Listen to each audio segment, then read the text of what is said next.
دەمباش بینەرên hêja careke din bi werene di gereke nû de di nav bexçê çand û hunera rengîn de di vê xeleka nû jê bernama heft reng.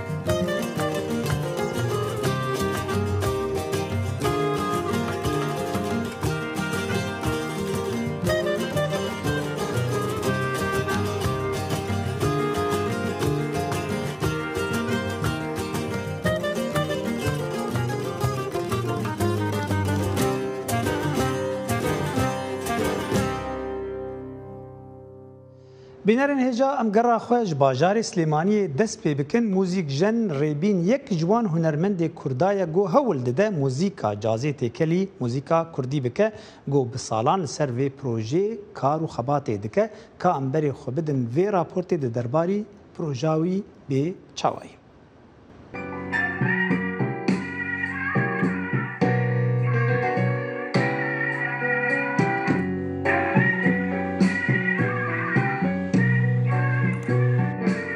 ناوم ڕێبینی مەلانوریە لە دایک بوو شاری سلێمانیم پەیمانگای نەزوانەکانی سلێمانیم تاوا کردووە پاشان 2007 بەرەو سوید کۆچم کرد و 30 ساڵێک ژیاوم لێ جامعی مۆسیقام خوێنیوە وەزیفەی من لە مۆسیقا ژەنیاری کلارنێت و ساکسفۆنم و هەروەها کۆمپۆزەکەم ئارانجەرم دیوێکم ڕۆژهەڵاتیە شەرقیە دیوێکی تر کە من لە مناڵیمەوانێ حەزم پێیە کرد بەڵام لە تەمەنێکا کە گەشتمە سوید پێگەشتم ئەویش مۆسیقای جاز بوو ئیشەکانی من جاز فیوژنە مۆسیقای ڕۆژهەڵاتی تێکەڵ بە مۆسیقای جازەکەم مۆسیقای جاز لە کۆتایی 1970ەوە لە ئەمریکا لە نیو ئۆرلیانز دروست بووە بەوەی ئەوەی کە کۆمەڵێک کۆیلەی زۆری خەڵکی ئەفریقا لەوێ ژیاون دەردەدڵی ئەمان کە کۆیلە بوون ئەم مۆسیقا جوانی دروست کردو بۆی کە پڕ لە ئیمپرۆڤایزیشن پڕ لە هەر بە زمانی جازیش پێوتە کاڵەر ڕنگ پڕ لە کۆردی ڕەنگین مۆسیقای کوردیش لەگەڵ جازە تێکەڵاوکرێ فیوژنە وەک بوونی جاز فیوژن یاخود جاز تەنانە نەک هەر جاز فیوژنیش لە وڵاتی ئێمە بوونی نییە هیچ فێرگەیەک نییە خەڵک نایناسێتەوانێ کە ئێمە ئەم زانیاریەمان نەبوو کەمترێتە ناو مۆسیقاوە کەمتر لە مەعاهیدەکان ئایزانین لە زانکۆکانمان ئایزانین ینی من دڵم بەوە خۆش بوو کە زۆر کابەکو ئینسان دڵی خۆم خۆشەکەم ڕەنگ بێ من یەکەم کەس بم خۆی من خەفەتیشەکە یەکەم کەس بی یادۆم کەسبی وەڵام تر خۆ تەشجیعەکەی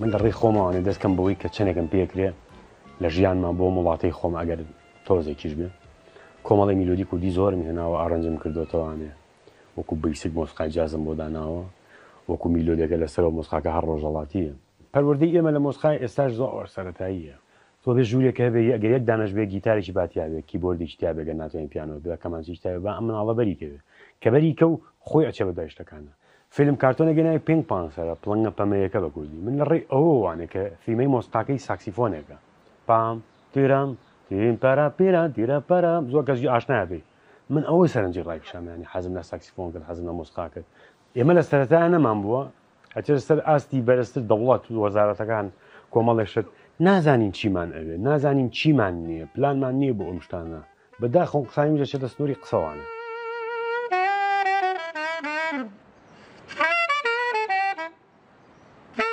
کۆمپۆزینەکانم ئارەنجەکانم ئەگەر ئیشێک بێ بۆ چوارینێکی ژێردار بنووسم بۆ ئۆرکێسترا بنووسم گۆرانیشی هەڵپەرچێ بێ گۆرانکی پۆپی سادە بێ بێشک من هارمۆنیەکەی جازەکەم ڕەنگێکی مۆسیقای من لە ژیانمە هەڵەمژاردووە و هەموو شتێکە بۆ من کە لایڤ موزیکی شەکەم هەوڵمان ناوە کۆمەڵی ڕەنگی مۆسیقا لە لایڤێکا لە شەوێکا پیشانی گوێگری بین کە گوێی لێبگرێ هەوڵماوە ڕنگ باتەوانێت لە ڕووی هارمۆنیەوە لە ڕووی ئەکۆردەکانەوە جاز بەی بەگوێی خەڵکاگە نەشزانێت چییە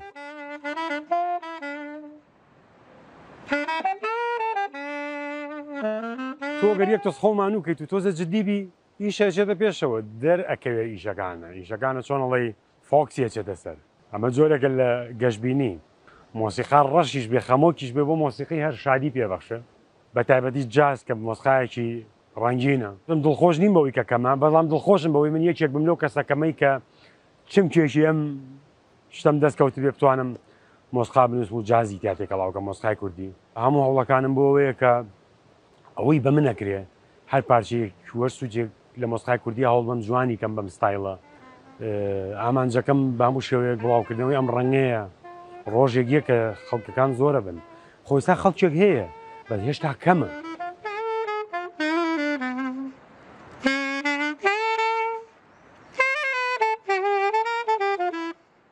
من خەریکی ستایلێکم بەڵام ڕەنگەکانی تر ئەبێ قبوڵ بکەم ئەگەر تۆ مۆسیقای کلاسیک لێبەی ضرورە خەیچەکە گوێ لە کلاسیک بگرە گوێ لە ڕۆک بگرە دایم گوێی لێ مەگرە بەس ئاگاو لەو دنیای هەبێ کەوا بێتە مۆسیقی هەبێ ڕۆشنبیری خۆی بەرزکاتەوە لە ئاسانترین و گرنگترین شتەوەیش مەودای گوێگرتنی بۆ مۆسیقا فراوان بکە.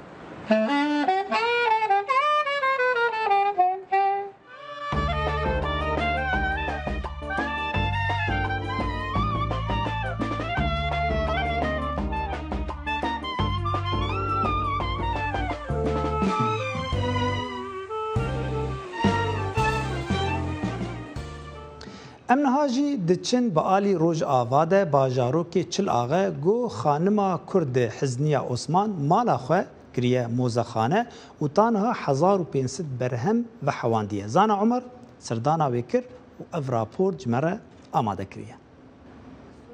حزنیا عثمان یا گو تیناسکرین بناوی کچا کردان لگوند معشوق لگوندوار چلاغه دناوا مالا خوده بصدان آمور و آلاوین کونشوپید پارێزە. حزنیا ji sala 2000 ve heya sala 2005 ve li Swêdê li Ewropayê dima. Di 2005 de vedgera welat û di 2006 de dest bi projeya mozxane li mala xwe kiriye. اش بي تراثي خو كتبيجي من انتقامه يا جرحي واليا اف تراثي ما وضعنا افي في من انتقامه يكرداس اللي اكثر شيء في من انتقامه افحم تراثي في من انتقامنا هر منطقه كتراثك يا من نج علي كردين اللي نجبن وجلي كرديش اول شيء جلي كردي اللي بدنا صبي اف اختياري ما بمرن جلك كردين عامين ارمان جام كتبيجي اف خورتي ادم اف جلي نو رابي وري ببيني نزيد شزحمتي پیشیما ام چلو کردن. مینا مزخانه که پچوک کچا کردایا 5 سالی نزدیک 1500 آلاوین کونار لیکوم کرنه. او تنه آمورین چاندا کردان ین گند و گندوار هاویردور جواندیه و دپارێزه. دلیکولین و دانهوه ده کچا کردا گلک آستنگیان دکشینه. هر وسا ببوهاین بلند هنجاران آمور و آلاوین کونشوپی دکره. من کار بردارا قلت شو ميداجي عرزامت شكاندين خبرت كرنا من قلت ما هات كانت فراغي ما درت خي وهنا قاجي جاميرة اجبر خبرتاني دانمو وهنا قا جاميرة بحقد دانمو وهنا قا جاميرة تعبيت جنات دانم وازقالك يجي التعبيم خديز قالك جارة ازقريم اجي ولنات دانم بهنا مطان قدبو استقحاري اختي الداري من تعبيت استقحاري دمسخانه ده آمورين كيفن ين سوالواني آواهي سازي چاندني و گلک آمورین گود چاندا کردان ده دهاتن بکار آنین هنه. هیویا کچا کردا اوه گو مزخانه که لسر آستا هریمین کردین سوریه لمالا خوبکه و بانگ لآلین پیوندیدار دکه گو آلیکاریا وی بکن داکو وی خونا خوپیک بینه و خودی لچاندا خویا کردی درکوین. بلا کرد تراسی خوان دانکن. هش تراسی خوابن. و دائما کردیتیا خواب پاریزن. سلاف ورش حمو كثير اللي بعيشينه وبلا غلط فيهم نكن وبلا جلي خوي كردي وأزدفم عرضا خو ما ظن بكم مثلا كساري كاري هناك بمرة بكن زانا عمر دنگ أمريكا جند معشوق نافچيا چلاغه ابراهیم خورمالی جه هریما هورامان گو جه 46 سالان و برهمین هنرمند کردا کوم دکه و جواندا کرنه جی دپاریزه که ام ویجنیز و ناس بکن و بری خوبدن راپورتا فرحان هورامانی. حەز و خولیاکانی بۆ گۆرانی و هونەری کوردی وای لێ کردووە 46 ساڵە ئەرشیفی هونەرمەندان کۆ دەکاتەوە. ماوەی 5 ساڵیشە لە ڕێگەی تۆڕە کۆمەڵایەتیەکانەوە ئەرشیفەکەی دەناسێنێت بە هەوادارانی گۆرانی و هونەری کوردی.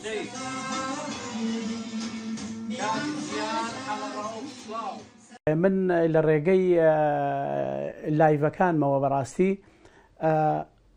لە هەفتەیەکە ئێمە ڕۆژێک لایڤ ئەەکەینەوە ئەو لایڤە ئەوەیە کە زیاتر ئەو گۆرانی بێژانەی کە نەناسراون و خەڵکن بە تایبەت ژیلی تازە نەیبیستۆ ئێمە هەفتانە کاسێک دەرێنین لایڤی بۆ ئۆکێنێ و بە بینەرانی ئەناسێنین.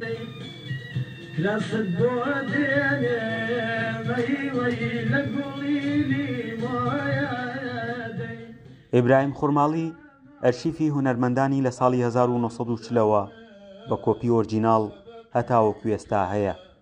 وەک خۆی دەڵێت کاسێتی هەندێک لە هونەرمەندانی هەیە کە پارەی ئۆتۆمبیلێکی لە سەردەمی خۆیدا پێدراوە و ئێستاش لە ئەرشیفی هونەری کوردی نەماوە. ریتی زۆرم لایە لە کۆنەکان چلەکان و پەنجاکان و ئەوانە بۆ نمونە ئێستا من ئەمە نازار و ئەسمەر فەرهادە دوو خوشکی جوولەکە بوون گۆرانیان و تۆ خۆی لە ئەسڵا لە سلێمانیە ژیان ئەم شریتە لە ساڵی 1940 تۆمار کراوە. ئەمەیان مریەم خانە لە ساڵی 39 تۆمار کراوە. ئەمەشان تاالب مەجیدە لە ساڵی 45 تۆمار کراوە بەڵام خۆی لە ساڵی 1950 لەدایک بووە. ساقی گەردی کۆچ یاران دیارن هەوماڵان بەرێ نەیدزارن. ئەم خولیایەی ئیبراهیم لە باوکیەوە بۆی ماوەتەوە کەەوە خۆی دەڵێ هونەرمەندێکی میلی بووە و دواتری ژوازی لە گۆرانی هێناوە.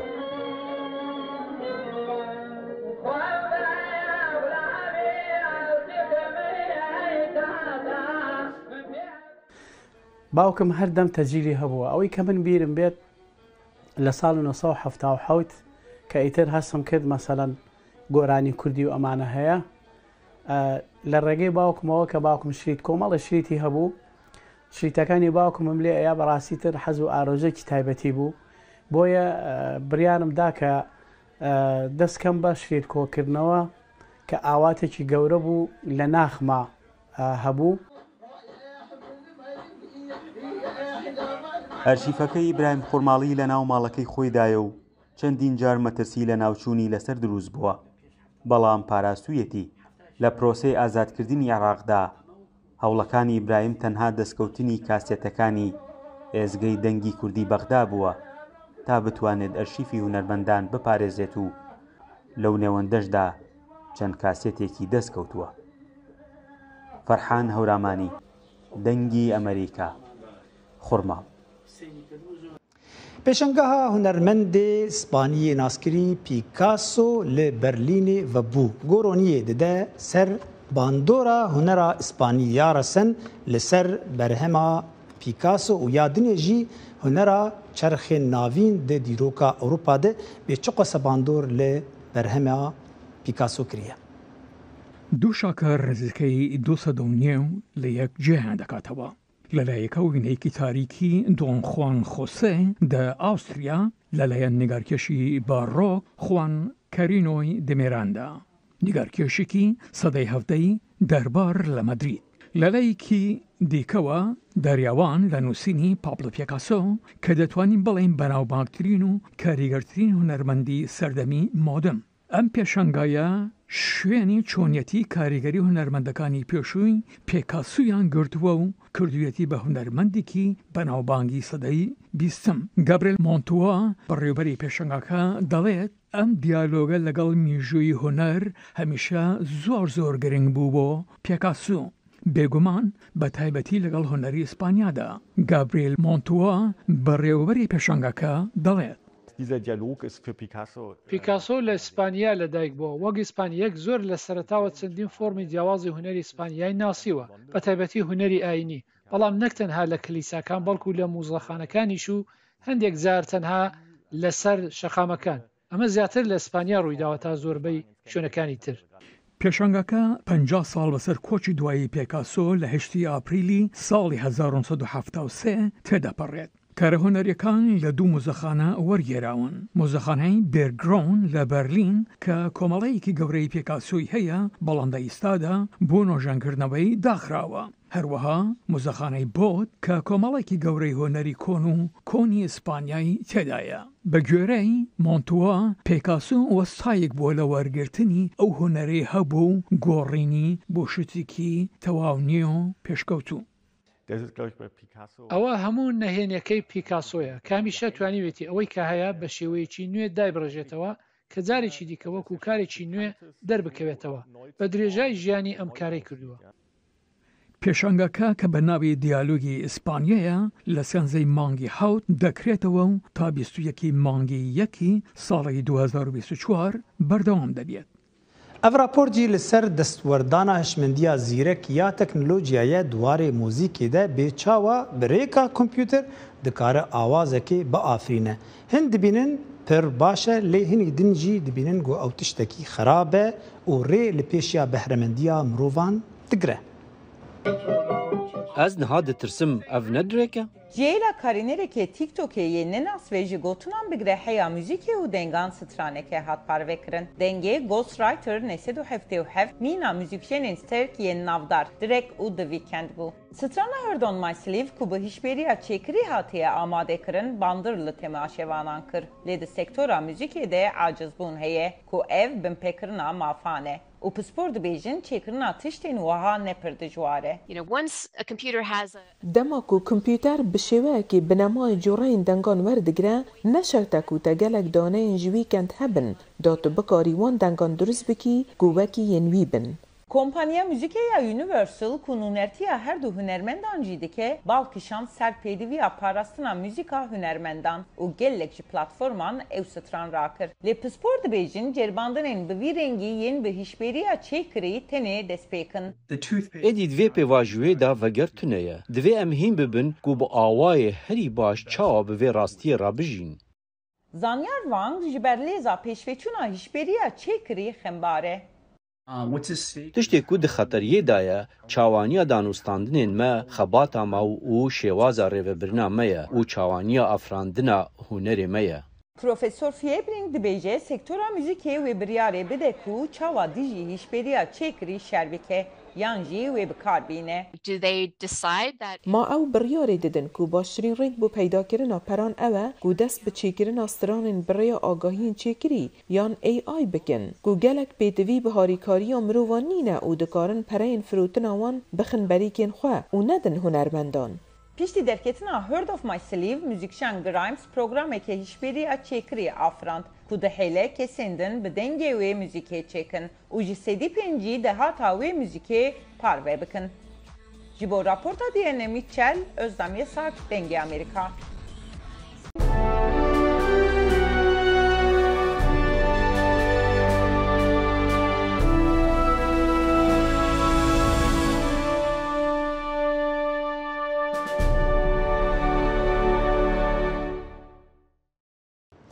یونسکو بالکشان سر زیانا گۆگەشتیە مۆزەخانەیەن ئۆکراینیا پشتی شەڕی رووسیا ji ber vê yekê ew çareyekê digere dago karibe van mozexana ji wêrankirinê biparêzin. Li Keleha Melekiya Warsûyê du tabloyên mozexaneya Xenanko ya Ukraynayê hatine nîşandan ku wekû berhemên balkêşên Kiyevê têne nasandin û beşekin ji komek berhemên ku mozexaneyê di dema şer da şandina Polandayê. Hindek ji wan ji serdema Renûsansa Îtalî Florans û Siena tên. Beşek ji wan bi rastî berhemên mezin in. Keleha Melekî 38 berhemên hunerî ji mozexaneya Xenanko hene ku bi fermî weka mozexaneya hunerên netewî ya Bohdanu û Varvara Xenanko tê zanîn. Dema ku şerdestpêkir bawerim Kela Melekî yekem bû ku ji me ra nameyeke piştgiriyê û pêşniyara alîkariyê nivîsand. Ev berhem wê li vir ewletir bin ji ber ku mixabin li Ukraynayê cîhekî ewletune ye. Gefên li ser berheman di cotmehê de eşkere bûn dema ku roketeke Rûsî lê nêzîkî mozexaneyê ket. Parçeyên camên banê ji teqînê ketin. Her wiha kenar û hin derî jî xirabûn. Mozexaneya ku ziyan dîtiye avahiyeke dîrokî ye û dê pêwîstî bi nûavakirineke nazik hebe. یونسکو دبیجه به سدان برهمین چاندیل اوکراینای در روشکا وهادن پشتی بهتری سالکی جشر. Hejmara giştiya cihên ku li Ukraynayê ji ber şer ziyan dîtine di 362 cihên û ji wan şûnwaran 24 müzexane hene ku beşî yan jî bi temamî ziyan dîtine. Pêşangeha Keleha Melekiya Warsaw dê sala 2024 vebe. Hemî berhemên mezinên mozexaneya Xenanko dê herî kêm 2 salan li Polandayê bin. Raporta Lesia Bakelets ji Warsawê صالح دمیجر دنگ امریکا. هنرمند فرانسی سوئیسری سایپی جارک دن بالی دکشینه سر بابتن گرینگ به هنر خو یا تایبت گول سر چیای کی لسوئیسرا وینه د زارو کان چیکریه به چاوا او بری خوددن جیانی او شروعت کن. لسر قینتارا جای گند ولار سر اولان یا سوئیسرای هنرمند سایپی گیچ و راجی بکار اینانه و دو دیمن مازن ین زاروکان که چاو هر یک وی دنیای در دور خود دبینن کشانه اف دیمنک و راستوخو لسر چیمنی هاتنه کشان و لسر روشا کش و هوای دمینه که دی چندی دوم بکن گچ و کرکی گنج نشان دده گو ریز و خط تولیه و زراف جچیایی ستیران داروبار و هیوه لسر کاغذ خواه نقش دکن. اف هر دو زاروک و هر یک جوان لگو روانگه آخوا کو او تشتی چاوین وان دبینن دنخشینن تشتی سیر اوه کو هر یک لبلنداهیه که جدایه جبرویه که او تشتین جدا نیگار دکن از دبیجم او نیگارین لسر دیواران کو طاف به هیوی را دجوه آسته دنیا شروع وکرناوی اوه کو هر چند او دبلنداهین جدا دا جیبن دو جهن او دنخشینن هف دو تمام دکن. هنرمند فرانسی سوئیسری گوت دیمن انوی کو به پحناتیا 3000 مترین چارگوشه جسر چیای و مرگان تندیتن و سیمبول ردگرنا و کوی و یک رنگیه کو نرین جدا بخواه دگرد. سایپی پتر بریزا هنرین خوین بناوه بیاند والز تیناسین کو دستین مزن لسر روی عرده یک گرتنه و برنگ سپری لباجار جدا و لجیهان چه کرنه. بر همینوی لبرلین، فرانسا، استانبول و کیپ تاون جی هنه. هیلین سندی دنگی امریکا. هر لبرازیل جی وینه سر کولانان تین نگار کرن بو جاما جیهانی یا توپا پیا یا جنا کابری خوبدن وی راپورتی. لطاقه ویلا ایزابل یا ریو دی ژانیرو کهنشوپیک هیه که هنرمند جبو کوپای جیهانی یا میران یا فیفای کولانکی بویاغ دکن. لنها جبو کوپای جیهانی یا جنان بو جرایی که همان کولان برنگین زر، شین و کسک تخملاندن. هنرمند ادیتباری اندرسا ده اسیس هنرا کولانه دا آفرینه و او بخوشکا خوالورا ده اسیس و نشتیجین حرمیره کولانه ده نخشینن دا کوریین رنگینین خانین در دوره نیشان بدن. آرمان جامعه لور کو از ایرو بنشتجیان را خیز دکم او کو به دست نشان کرنا روحایی کتیه الهام بدن مروان یا کو دو کوپا جیهانی دا هیا و برازیلی خودینه و جبو من خملاندنا کولانان کیف خوشیه. لورا یا کو خندکاره که 15 ساله و خوشگاه هنرمند اندرسیه دبیجه کو آهنگاوان یا هنری با نشانداینا هیزا جنیه. A maioria dos رانیا لستیکن فوتبالی هر تم بالی دکشینه سر فوتبالا میران لما جبرکو ام جنن و ام وی هنری بو لستیکک فوتبالی یا جنان دا آفرین او یک براستی هزا جنیه. کوپای جیهانی یا جنان یا فیفا 2023 استرالیا و نیوزلندای ده 20 تیرمه ده دست بکه و پیشتی میکی اوی ده 20 تباقه ده بداوی ببه. Özlem Yasak, Denge Amerika.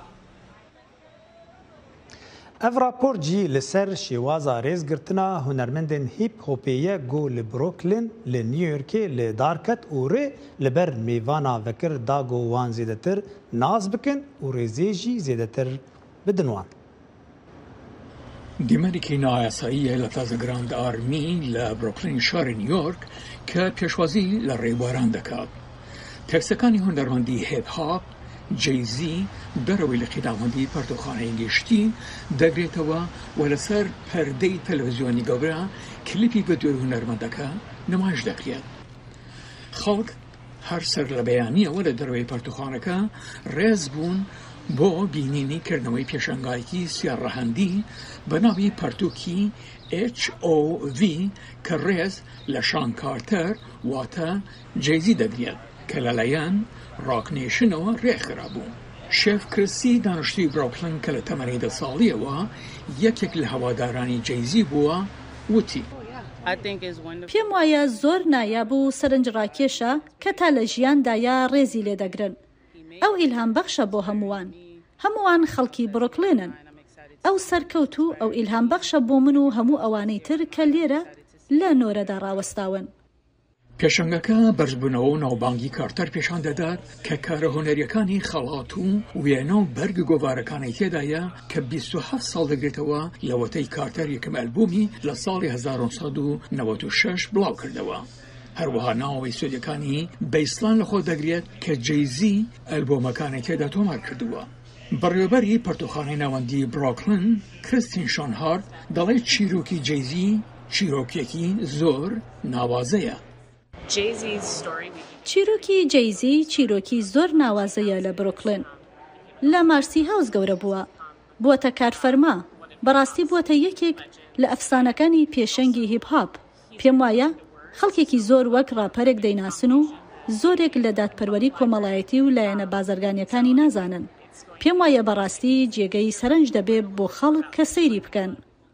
بەڕێوەبەری پەرتوخانەی ناوەندی بروکلین کریستین شۆنهارت باس لە گرنگی پێشانگاکە دەکات بۆ ئەوان و هاوڵاتیان. بەڕاستی گرنگ بوو بۆ ڕۆک نیشن و زۆر گرنگە بۆ پەرتوخانەی گشتی کە ئەم پێشەنگایە لە شوێنێکدا بێ کە کراوە بێت و هەمووان دەستیان پێ بگات بە خۆڕایی. شۆنهارت وتی یەکێک لە ئامانجەکانی پێشەنگاکە ئەوەیە سەرنجڕاکێشانی هاوڵاتیان بۆ سەردانی پەرتوخانەکە کە چوونە ژیرەوە بێ بەرامبەرە. بینەرên hêja li vir em giştin dawiya gera xwe ta xelekeke din her şad û bextewar bin.